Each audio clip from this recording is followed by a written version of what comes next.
வணக்கம் மக்களே, இது ப்ரோமோ உலகம். எல்லாரும் எப்படி இருக்கீங்க? இந்த வீடியோவில் நம்ம என்ன தெரியுமா பார்க்க போகிறோம்? சிவாங்கி வந்து இன்ஸ்டாவில் என்ன ஷேர் பண்ணியிருக்காங்கன்னு தான் பார்க்க போகிறோம். சிவாங்கி வந்து வர 18th அன்னைக்கு அவங்க வந்து மலையாளமில் ஒரு அவார்ட் ஃபங்க்ஷன் வந்து நடக்குது, அதுக்கு போகிறாங்கன்னு சொல்லியிருக்காங்க.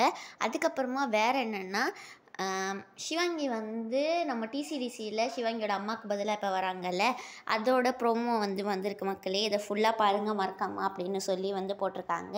சிலந்திருக்கி பாட்டு திருப்பி வந்து டாப் சாங்ஸ் லிஸ்ட்டில் வந்து வந்துருச்சு. அப்புறமா நம்மளோட குரேஷி வந்து நம்ம சென்னை அப்படின்னு சொல்லி அவங்க வந்து இன்றைக்கி மழை வேறு பெஞ்சிட்டு இருந்ததில் அந்த ஃபோட்டோ தான் ஷேர் பண்ணியிருக்காங்க. நீங்கள் இருக்க இடத்துல மழை பெய்தா இல்லையான்னு சொல்லி மறக்காமல் கமெண்ட் செக்ஷனில் எல்லாம் சொல்லுங்கள். அப்புறமா பிரியங்கா அப்படியே வந்து ஃபுல் யூரோப்பியன் கண்ட்ரிஸை சுற்றி பார்த்துட்ருக்காங்க மக்களே. அப்புறமா வந்து ஹர்ஷவர்தனும் வந்து இன்னும் 25 டேஸில் அவங்களோட ஒரு கான்சர்ட் வந்து பண்ண போகிறாங்க, வித்யாசாகர் கான்சர்ட். இதுதான் வந்து அவங்க ஷேர் பண்ணியிருக்காங்க இன்ஸ்டாவில்.